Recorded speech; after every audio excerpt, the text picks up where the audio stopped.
दिल्ली के शाहीन बाग इलाके में रहने वाले लोगों का ये कहना था कि उनके इलाके में उनकी मर्जी के बिना परिंदा भी पर नहीं मार सकता।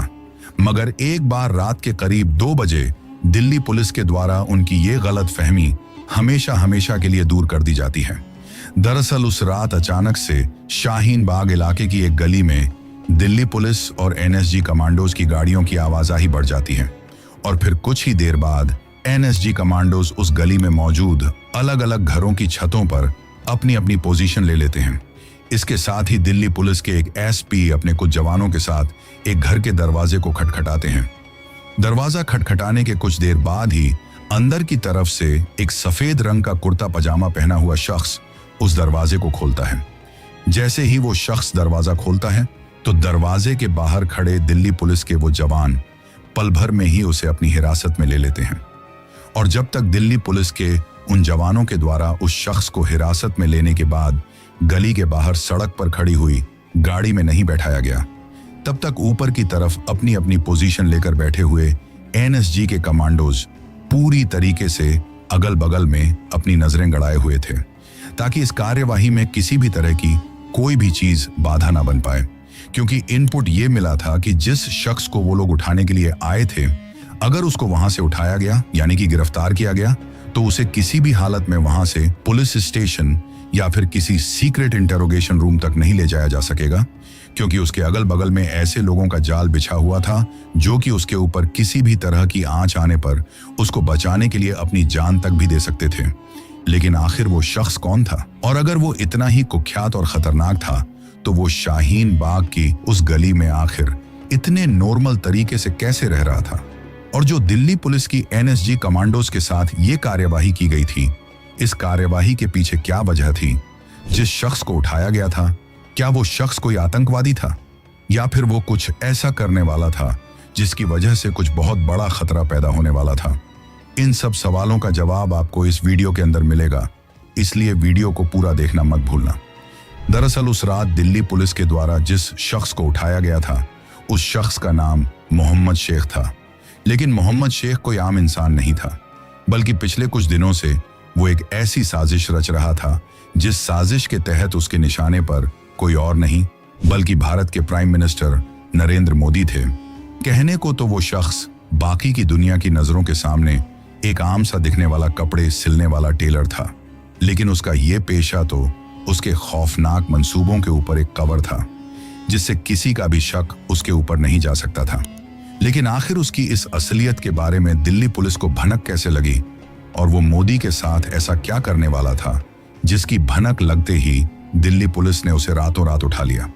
दरअसल हुआ यूं था कि भारत की इंटरनल खुफिया एजेंसी आईबी यानी कि इंटेलिजेंस ब्यूरो को अपने किसी सोर्स से यह पता चलता है कि आने वाले कुछ दिनों में भारत के अंदर कोई बहुत बड़ा आतंकवादी हमला होने वाला है। लेकिन यह हमला कब, कहां और कैसे होगा, इसके बारे में कोई जानकारी नहीं थी। इसी वजह से आईबी के द्वारा इस इंटेल को भारत की इंटरनेशनल खुफिया एजेंसी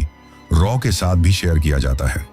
अब जैसे ही रॉ के हाथों ये इंटेल लगती है तो कुछ ही टाइम बाद उसके एक एजेंट के द्वारा रॉ को पता चलता है कि कुछ लोग हैं जो चोरी छुपे किसी तरीके से बॉर्डर पार करके भारत में घुसने में कामयाब हो गए हैं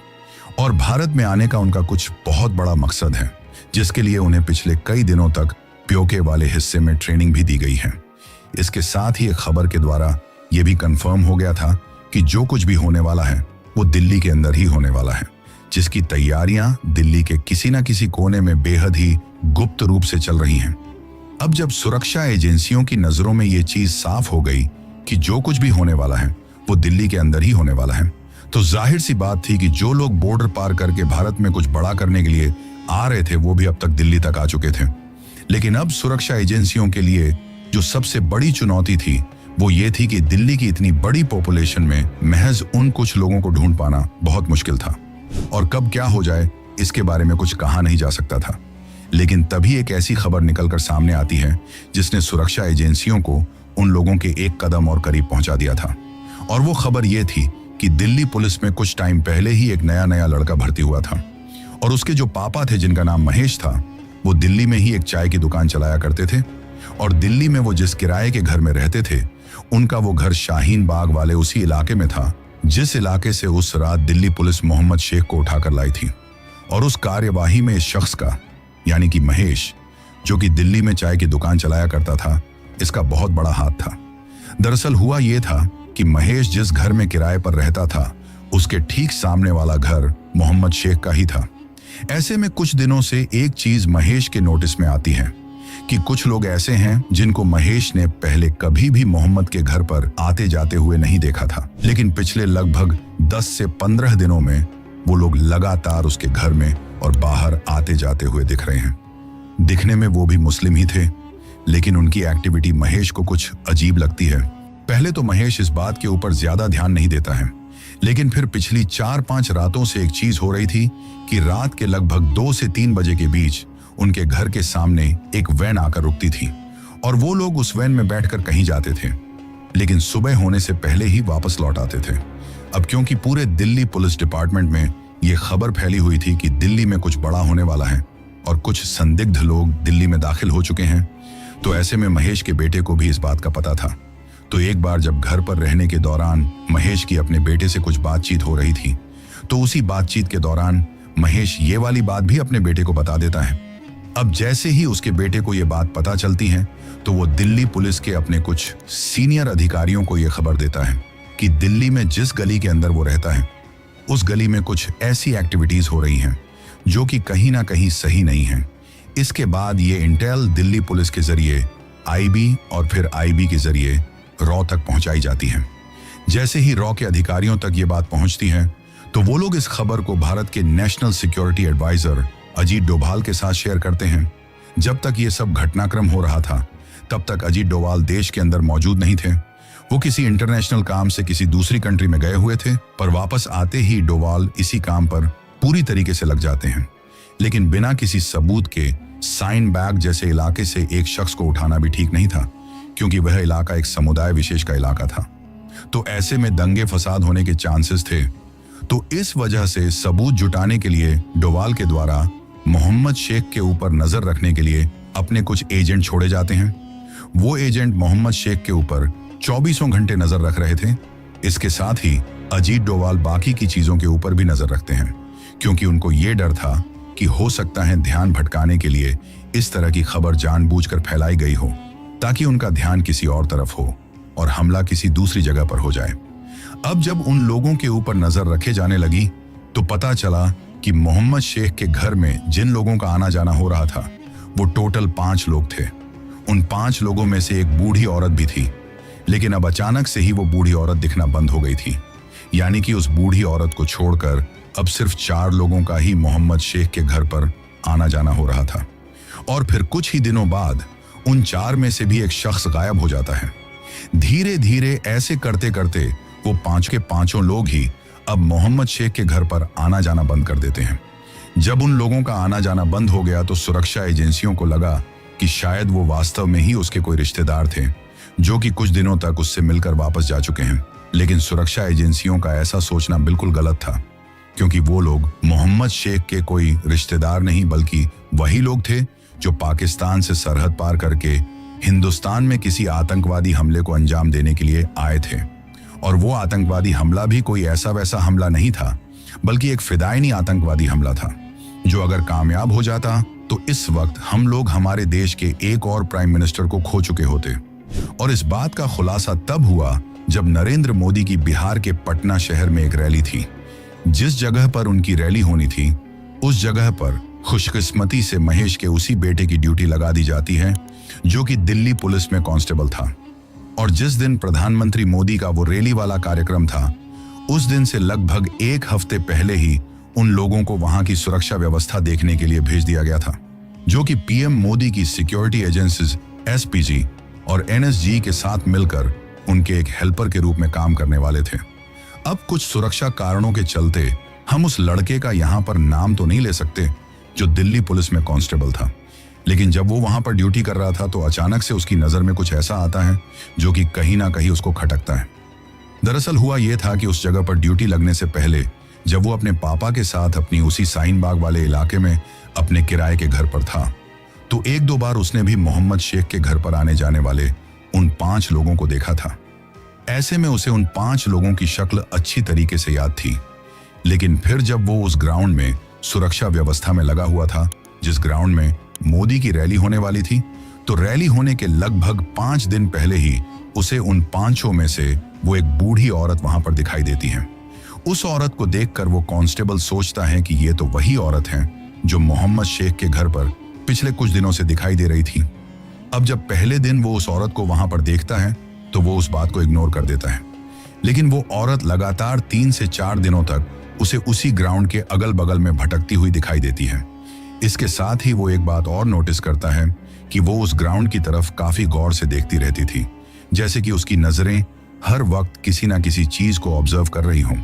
अब जब ये चीज हुई तो वो अपने सीनियर ऑफिसर को इस बात के बारे में इन्फॉर्म करता है,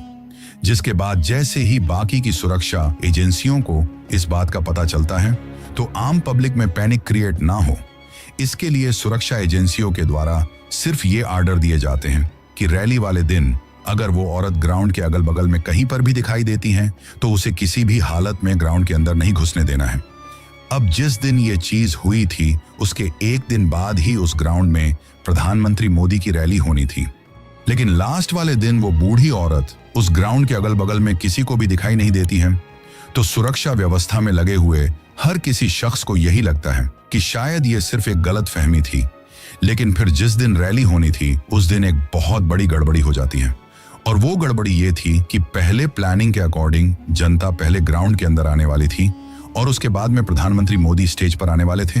लेकिन फिर मोदी रोड शो के द्वारा जनता का अभिवादन करते हुए स्टेज तक जाने का तय करते हैं। और उस रोड शो में उनके काफिले के पीछे पीछे ही ग्राउंड के अंदर जाने वाली जनता भी थी। उस पब्लिक की भीड़ से रोड पूरी तरीके से खचाखच भरा हुआ था। ऐसे में हर एक इंसान के ऊपर नजर रखना और उसकी तलाशी लेना बहुत मुश्किल था। और उसी भीड़ में ना जाने कैसे वो बूढ़ी औरत ग्राउंड के अंदर तक पहुंच जाती है, लेकिन उसका ग्राउंड के अंदर तक पहुंचने का क्या मकसद था इसके बारे में किसी को कुछ भी पता नहीं था। लेकिन तभी पब्लिक के अंदर सिविल ड्रेस में जो कमांडोज थे उनमें से किसी एक की नजर उस बूढ़ी औरत के ऊपर पड़ जाती है। इसके बाद तुरंत हाई अलर्ट मैसेज क्रिएट किया जाता है और किसी भी तरीके से उस औरत को पकड़ने की कोशिश की जाती है, लेकिन भीड़ का फायदा उठाते हुए धीरे धीरे वो औरत लोगों के बीच से होते हुए सबसे आगे वाली लाइन तक पहुंच जाती है और ठीक उसी जगह पर जाकर खड़ी हो जाती है जिस जगह के सामने से होते हुए कुछ ही मिनट में प्रधानमंत्री मोदी गुजरने वाले थे। पर तभी एसपीजी की एक महिला कमांडो के द्वारा उस बूढ़ी औरत का हाथ पकड़कर उसे खींचते हुए साइड में ले जाया जाता है। लेकिन ताज्जुब वाली बात यह थी कि जिस वक्त वो कमांडो उसको साइड में ले जाना चाह रही थी उस वक्त वो बूढ़ी औरत वहां से बिल्कुल भी नहीं हिलती है और जबरदस्ती वहीं पर खड़े रहने की कोशिश करती है, जिसके बाद बलपूर्वक वो कमांडो उसको वहां से खींचते हुए साइड में लेकर जाती है और फिर बाकी के कमांडोज के द्वारा उसे एक सीक्रेट जगह पर ले जाया जाता है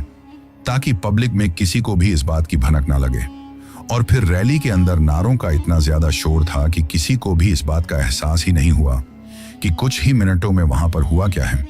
हालांकि तभी धीरे से प्रधानमंत्री मोदी तक भी यह खबर पहुंचा दी जाती है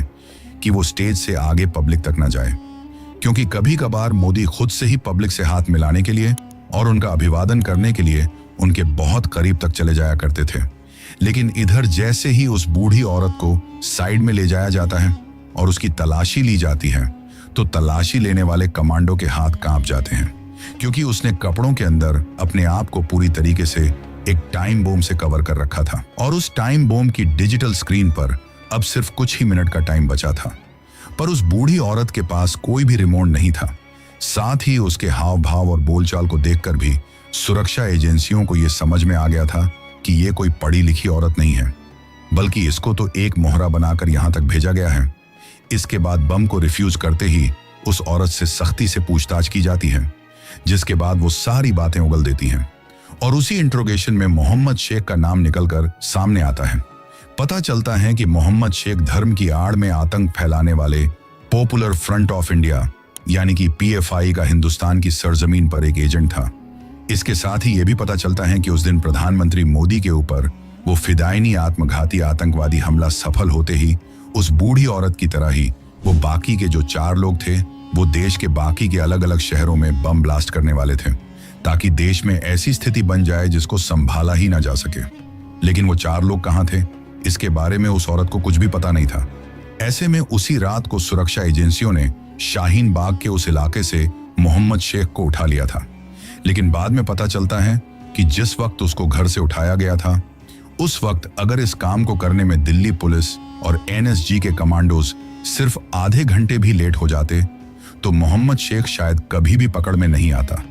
क्योंकि जिस वक्त उसके घर का दरवाजा खटखटाया गया था, उस वक्त वो अपने घर के अंदर हड़बड़ाहट में अपना सारा सामान ही पैक कर रहा था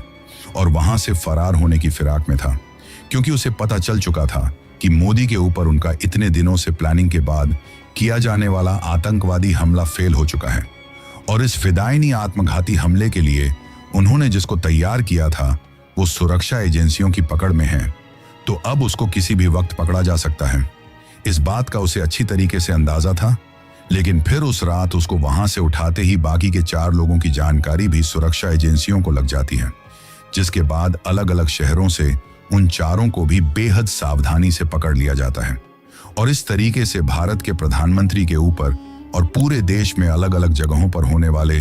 हमलों को सुरक्षा एजेंसियों के द्वारा नाकाम कर दिया जाता है। और इन सब में भारत के राष्ट्रीय सुरक्षा सलाहकार अजीत डोवाल और दिल्ली में चाय की दुकान चलाने वाले महेश का बहुत बड़ा हाथ था।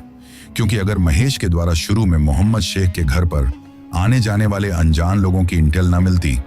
तो शायद इस कड़ी को कभी सुलझाया ही नहीं जा सकता था, और जब तक सुलझाया जाता तब तक शायद बहुत देर हो चुकी होती और वो लोग अपने मकसद में कामयाब हो जाते।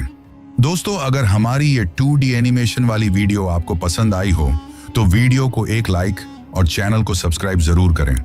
हम आगे भी ऐसी ही कहानियां 2D एनिमेशन के जरिए आपके लिए लाते रहेंगे, इसलिए चैनल को सब्सक्राइब करना ना भूलें, क्योंकि आपका एक सब्सक्राइब भी हमें बहुत मोटिवेट करता है।